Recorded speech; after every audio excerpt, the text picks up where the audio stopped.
Hello, ladies and gentlemen. Good morning to those that are with us now, and hello to anyone watching this on catch up. I should be live. Just waiting for my computer update, and we are good. Hello. Alright, so let's have a look at what we've got here. Playing around with the new camera, so that's it, fully zoomed out. And we've got, just out of frame, if I zoom out a little bit, I've got all these little coloured containers, a whole heap of different colours. And these are the opals that we'll be noodling through at the moment. So if you remember a while back, I was working on some stones for some kids that found some Coober Pedy material while they were doing a trek through Central Australia. And unfortunately, they haven't had a lot of time to get onto them, so they decided that it would be better if I just had a crack at finding a few more good gems. So that's what we're going to do. This is basically all the stuff that I left with them. And you can see that there's a lot of shell-like material. If I zoom in further, we'll just get a good idea of what's actually there. So you can see here there's a lot of shell-like material. I remember this one in particular because it was me just showing them an example of what a doublet can do. So this is the old Sharpie doublet. Because they had a lot of material that they thought was just garbage, like this. So they thought, oh yeah, it's got a tiny bit of colour, but really it's just a see-through piece of glass kind of thing. But I told them, once we can get some doublets going, you'll end up getting some nice, vibrant blues. And look at that flash there. So they've definitely got some nice pieces. And what we're going to do is we're going to grade them out and, of course, pick out some more stones for us to cut up on the channel for them. And hopefully they turn out as good as the other 5 we did. Who have we got here? We've got a whole heap of people.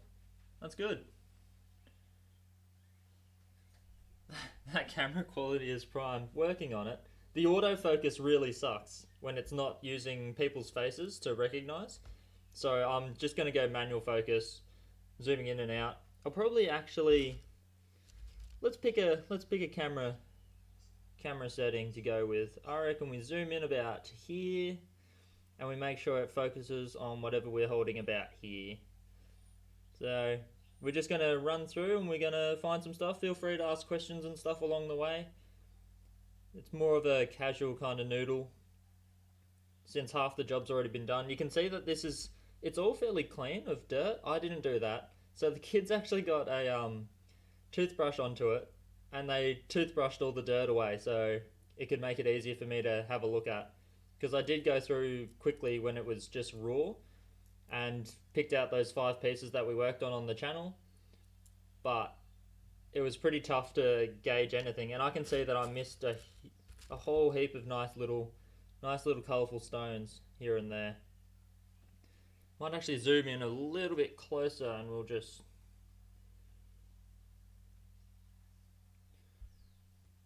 get the focus dialed into here. Alright. Where's everyone from? I see a lot of names that I recognise. Some Aussies, bit of UK, bit of Canada. How's it going, Toronto, Opal? Alright, I've got 4 buckets. So this is an interesting stone. I'm going to put that in definite interest pile. And we'll just get a whole heap of potch and put that in a potch bucket as well. That's, I don't know. There's some of these really big ones. Now these, I was hoping that they would work on themselves because it would be quite interesting. And I'll probably leave it for them still. But you can see here that there's some half shells and hopefully some full shells still trapped within dirt. So I'll give those a separate container. They can go over there. Here's another one. Here's one with colour. So it's a corner of a mussel. Stuck with a lot of dirt around it still. Radelaide. Pretty early for us here in Adelaide. But YouTube tells me it's the best time to be on. It's when most of the viewers are on, so no point live streaming to absolutely no one. See, this has got some really nice... Unfortunately, it's all fractured, but that's a really nice coloured shell. Beautiful blue. But we'll chuck that in the shells trapped in dirt. There's another one, shell trapped in dirt. Pretty colourful though. We'll get these ones out. Another one. Can't believe they found this stuff just noodling without knowing what they were looking for. That one's going to be pretty tough. Chuck it over there. So this is more like a specimen piece. You could just polish that up and have it look pretty cool though. So I reckon that's what I'll do with a lot of those shattered ones. Ooh. This is fairly dark shell material. You can see that it's a shell. You've got the lines going across it, the pattern. That could be really good. That's going in the high interest pile. Cheers for Canada. Now, I think I'll put a separate container of just a whole heap of potential doublet material, because I do want to actually finish a doublet for them and show them exactly what it's like. The Sharpie doublet's good, but it's not quite the same, because this material is definitely clean. It's got some nice colour in it, but you just can't see any of it. And having no experience in doublets, they really couldn't understand easily what it would entail without the Sharpie. So like this is a big, thick chunk of crystal. That's doublet material for days. So we'll set a lot of that aside in a little bucket. So I've got yellow for the little doublet material. I've just filled the orange one with a whole heap of that shell and mud. This one's just going to be small bits of colour, and then some of the stones of more interest can be in the green bucket. So we'll see how that goes. Any questions popping up? No, not yet.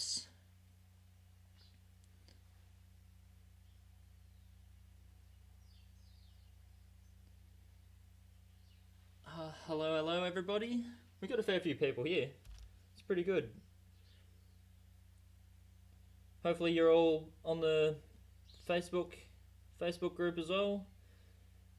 That group, bloody hell, I didn't expect much from that group, and it's really just taken off. People are chatting about all sorts of things, which has been great. If anyone here is familiar with the Austrian Opal saga that's going on at the moment, that's been good. Very interesting. Alright, I'm going to put that in sand. Sand and shell. Alright, this one's not overly interesting. See, this is clearly another shell, but this entire bag that they've got, they just hit a huge shell pocket by the looks of things, because all of this material, so much of it is just small shell stuff. But look at that one. That'll make a doublet and a half if I can get those sand spots to clear out the front. They don't look like they penetrate too deep. Can always check it with some light. I don't know how this will turn up on camera, but oh, it won't turn up well at all. No, the lighting is throwing it off. That's alright. If those sand spots clear off, that will be one of the better doublets. One of the good ones. Have you tried tumbling opal? Yeah, most of the time people will tumble, especially on a large scale. I should mention that in grading opal, if there were less stones than what there are in this bucket, what I'd do as a first step is probably check them all dry, just to make sure that there's no serious amounts of crazing. But in this case, we're just gonna fly ahead and go straight to the wet stage. This is an interesting piece. I'll put that over there. All that double color bar. This is probably when I hate opal the most. When it's the double color bar and they're staggered fully, and you just gotta get the Dremel in there, slice that off, and then get two stones out of it. you just wish they were back to back, but it's never the case. Lots of this material is very clean, very clean. I mean, that one's tiny. That might go for the record for the world's smallest opal. I haven't actually tried to break my record for the smallest cut for a while, so it's definitely something I should be thinking about. But yeah, tumbling opal is a common practice. Sometimes it's a bit sad, especially with shell material, because it will fracture the shells. That's why the old boys in the blacklighters, Mark and the gang, when they use Opalzilla and it's the world's harshest, largest tumbler, every now and then when I see them selling a cracked shell or something, I wonder if it was Opalzilla that got to it. Oh, that's got colour. Opalzilla just doing a number on some opal, I reckon.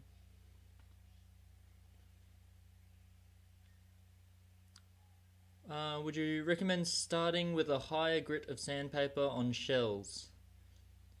Seems too vibrant. Yeah. If your bit is vibrating a little too much, so here's my Dremel here, the flex shaft end. I've noticed that on a couple other rotary tools that I've tried, and even on like a Fordham, sometimes over time in here it gets a bit loose and you will get that back and forth vibration. At the moment mine doesn't seem too bad, but we are due for an upgrade at some point. I would say if you're going to do that, you might need to go to the extreme of doing it by hand and go into the sandpaper grits. I myself haven't seen too many shells kind of explode on me while using my rotary tool. I've had one that cracked, but that was because I accidentally went at it without paying any attention and my bit was actually in crooked, and so it just hammered the surface, and it was with the sintered diamond, and it just hit straight in the middle and just split straight in half. I wish I caught that one on camera because that would have been funny. Put it in the outtakes or bloopers. So yeah, you could go to a higher grit sandpaper, or just sandpaper in general. Do you have any making doublet videos on your channel currently? No, I do not. But that's what this is going to be for. So because I don't have them with me right now, but my backings are actually quite large. So if I've got heaps of these kind of tiny opals, I need like 10 of these to actually cover one of those plates. So I'm just going to do a full plate and then, yeah, have a hive of material that's ready to go and chuck it on and we'll be off to the races. So it will happen. Is it hard to doublet shells being that they are concaves? Kind of. So there's a few different options. So if I grab this one again, of course, when you're doubleting, it's easiest to have two perfectly flat sides and then just glue them together.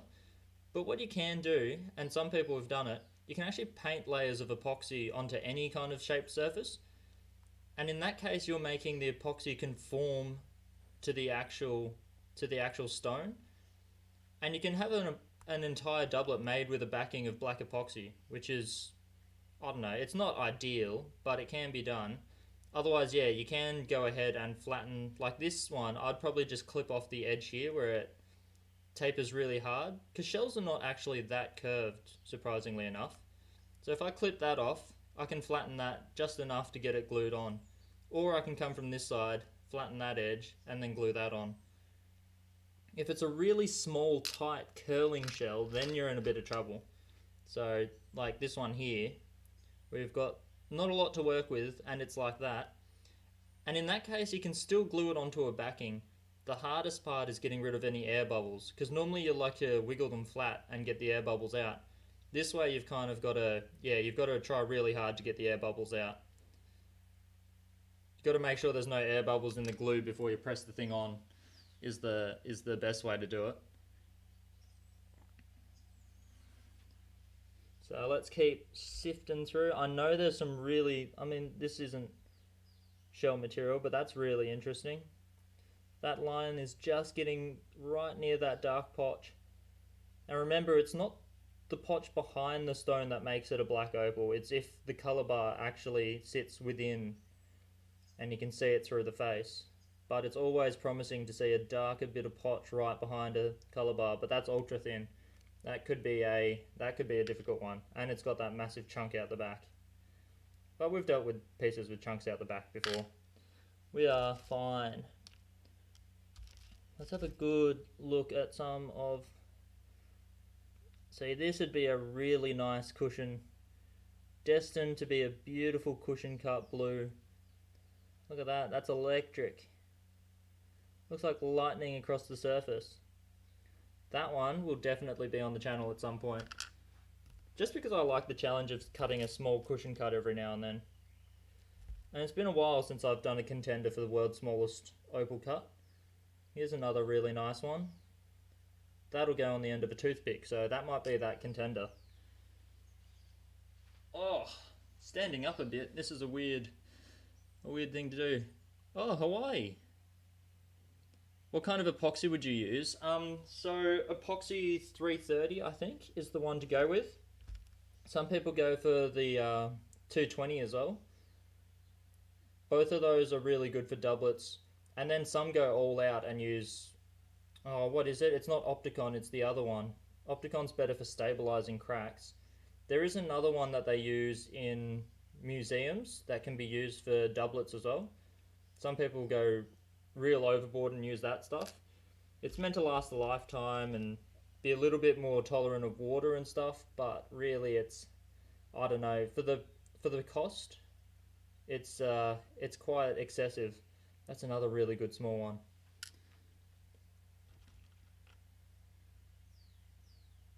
I mean, a lot of modern day epoxies are actually really good.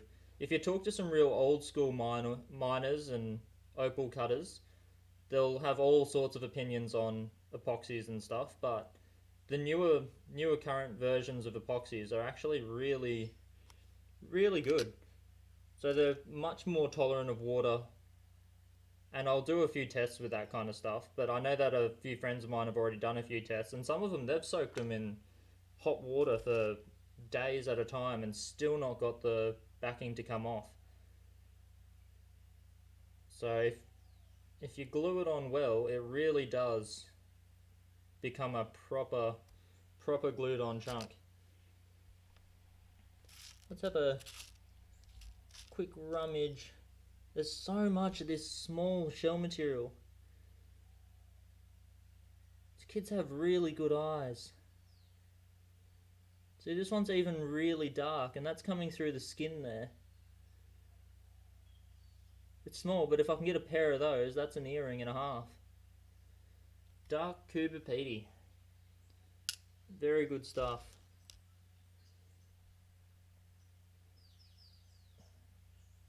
Some blinding greens coming through that. Unfortunately, it's a really awkward piece because it's the butt end of a shell. So it's cool when it's a full shell, but when it's just a chip, it does get really hard to finish off a piece like that and have it useful for anything. But that can go aside.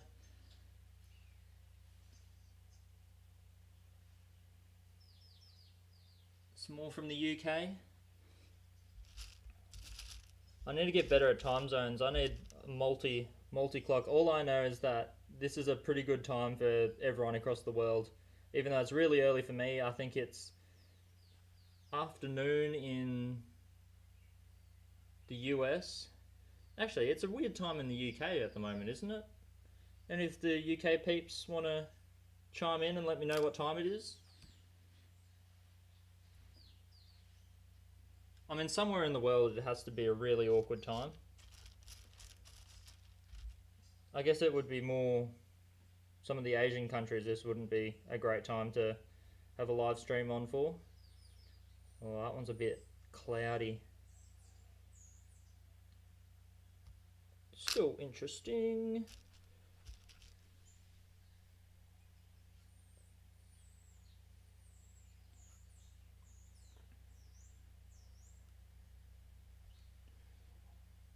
Oh yeah, so it's real good time in the US.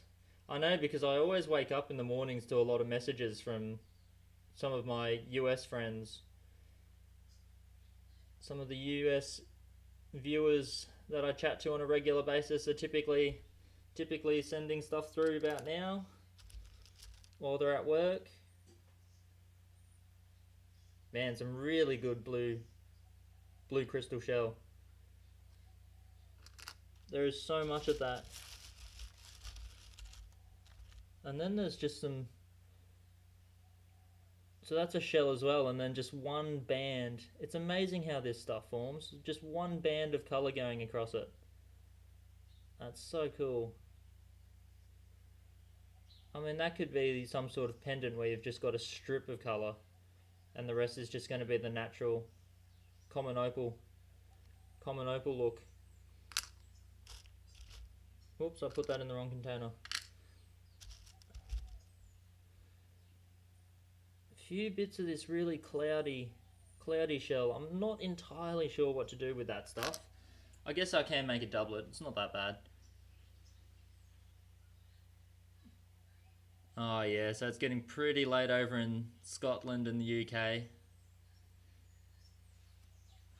I could have started the live stream a bit earlier at like 6 or something my time. I think that would line up a little bit better with everybody. Oh, really disperse bit of colour.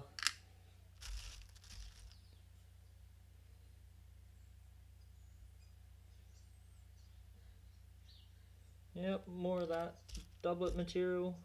Clean piece of doublet material.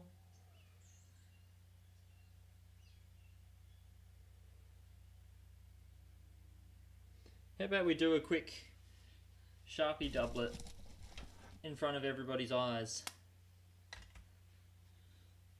So you saw there that it's just a standard... Oh yeah, now I've just got fluff everywhere. Whose dog hair is that? Standard little shell, and I'll just scribble a bit of texture on the back. Maybe I'll just scribble part of it.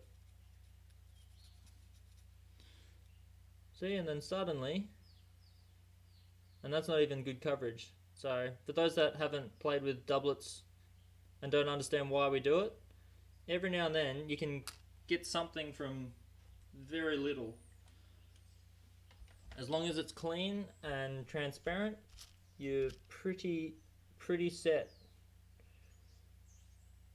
Oh, really thin colour bar at the top that gets eaten into over the other side. Unfortunate. For sure, doublet material again. Let's zoom in further. I feel like I'm still too far away.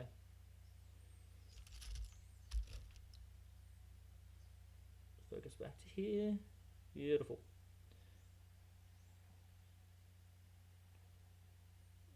What's that tiny bit of colour back there? This one. Yeah, bound to be doublet material. Doublet bucket. The doublet bucket is getting very full. More of that cloudy shell. It's screaming essence of Mintaby to me, but look at that. That is actually, that could be interesting. I might actually put that in the interesting pile. I don't know how that pattern's going to form on the face. Big chunk of crystal. Oh, this could be an absolute cracker.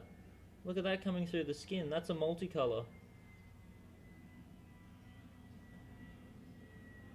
Fairly dark. It's like the inside edge of a shell. Alright, that's going in the very interesting possible video. Don't mind the plane flying overhead. I do live near the airport.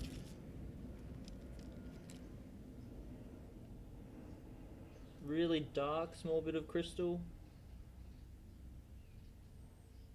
I don't think that's doublet material, but it could be a good stone. And see, they just got so much shell. So much shell. It's quite incredible how much shell they found in this noodling patch. I'm very impressed with the amount of cleaning that they've done on this with the toothbrush. It's quite good. Any weekend plans? Well, my weekend is almost just about over. I've only got Sunday left. So, not a lot. Been playing with this camera a lot. Oh, actually, we're closing in on 30 minutes and my camera is just about running out of batteries. So, any last minute questions? Because I'm actually going to have to charge the bats. That's a bit unfortunate. I should have maybe plugged it in. But that's alright. We got half an hour or so out of it, didn't we? Not too bad. Yeah, you can get some black/grey Coober Pedy. I want to get a nice big chunk of black Coober Pedy, but it is incredibly expensive. I mean, it's about the same price as Lightning Ridge Black. So, that gives you a good idea. It is fairly rare, but there are some areas that have produced a lot of it. Do a tabletop of doublets. It's worth a try.